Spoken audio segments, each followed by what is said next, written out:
Assalamualaikum warahmatullahi wabarakatuh. Sebelumnya perkenalkan nama saya Hendayu Erita Dinanti dengan NIM 2104 111000052. Di sini saya akan menjelaskan seminar hasil grup skripsi saya yang berjudul penerapan hyperparameter tuning research pada algoritma XGBoost untuk klasifikasi tumbuh kembang anak.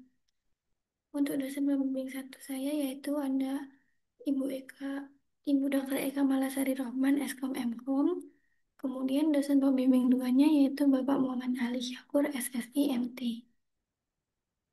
Dalam penelitian ini, permasalahan yang dibahas yaitu bagaimana cara memaksimalkan hasil prediksi menggunakan algoritma XGBoost. Yang mana algoritma XGBoost ini untuk mencapai hasil yang optimal diperlukan pengaturan hyperparameter yang tepat.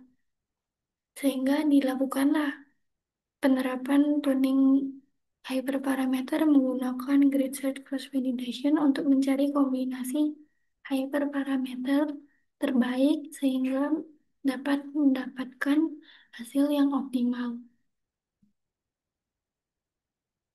Dalam dalam penelitian ini, tahapan yang dilakukan yaitu pertama input dataset, kemudian melakukan proses pre-processing yaitu cleaning data dan transformasi data, yang mana pada cleaning data ini akan dilakukan tahapan penanganan missing value dan duplikat data, kemudian penyesuaian format serta pemilihan atribut yang akan digunakan. Lalu untuk transformasi data yang digunakan adalah pada atribut jenis kelamin dan status gizi atau label.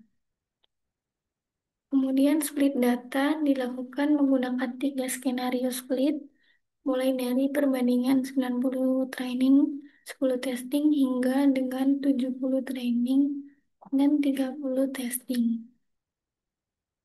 Kemudian dilakukan proses tuning hyperparameter menggunakan grid set cross validation dengan key value sebanyak 5, yang mana dilakukan split data lagi pada data training yang sebelumnya sehingga menjadi data train dan data validasi. Di sini merupakan proses pencarian kombinasi parameter terbaik, kemudian yang mana nanti model parameter terbaik akan dilatih kembali menggunakan data keseluruhan, yaitu data training dan data testing. Sehingga evaluasi yang dihasilkan merupakan hasil dari parameter terbaik yang tadi.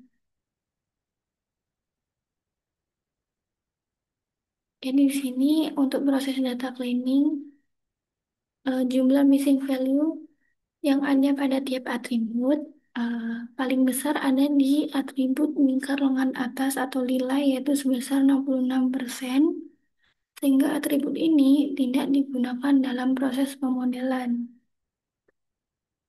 Kemudian untuk penanganan eh, sebelumnya untuk yang perbaikan format di sini untuk atribut usia diubah dari tahun menjadi bulan. Lalu untuk yang penanganan missing value, untuk atribut data kategorikal akan ditangani menggunakan modus atau mode. Kemudian untuk data numerik menggunakan imputasi main. Kemudian untuk penanganan data duplikat akan dilakukan penghapusan data duplikat dengan tetap menyimpan data yang pertama kali muncul. Lalu untuk data transformasi tadi, atribut jenis kelamin akan dilakukan menggunakan one-hot encoding. Kemudian untuk status gizi dikarenakan ini adalah label kelas, maka menggunakan label encoding. Untuk kelasnya sendiri ada 6 yaitu gizi baik, gizi buruk, gizi kurang, gizi lebih, obesitas, dan resiko gizi lebih. Ini merupakan hasil dataset setelah proses tahapan cleaning dan transformasi data.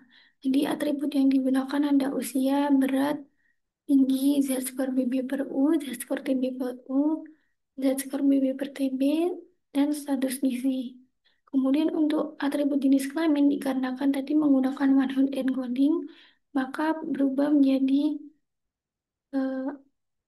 biner yaitu 01 yang mana jika satu ini angka satu ini merepresentasikan atribut jenis kelamin ini masuk ke laki-laki atau perempuan. Contohnya yang data yang pertama di sini satu berada di JKP, maka baris satu ini merupakan jenis kelaminnya merupakan perempuan. Begitupun sebaliknya, jika satu yang aktif ada di JKL, maka itu merupakan laki-laki. Untuk split data yang dilakukan tadi ada tiga skenario, yaitu 90/10, 80/20, dan 70/30. Kemudian untuk research cross validation-nya sendiri, jumlah data training per fold ada yang pertama untuk perbandingan 90/10 ada 878 data, kemudian data validasinya 219 data. Kemudian untuk perbandingan 80/20, data training per voltnya ada 780 data, kemudian data validasinya 195. Yang terakhir ada perbandingan 70/30, data trainingnya ada 683 dan yang validasi ada 170 data. Langsung saja masuk ke percobaan untuk melakukan prediksi. Di sini saya akan membandingkan dengan data asli. Ini contohnya menggunakan data baris yang pertama.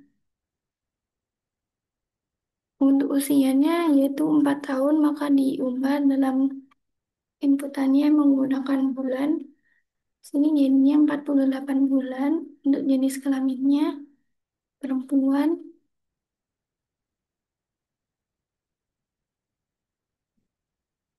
Lalu beratnya di sini 8,3, tinggi badannya 79,5, dan skor BB Pramunya min 1,62,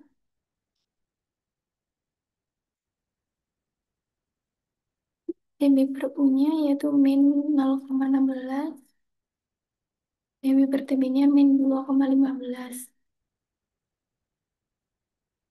Hasil perbandingan dari contoh prediksi, contoh sistem prediksi ini dan juga data aslinya cukup akurat, sehingga ini membuktikan bahwa dengan penerapan hyperparameter ini juga dapat memaksimalkan hasil prediksi yang dilakukan.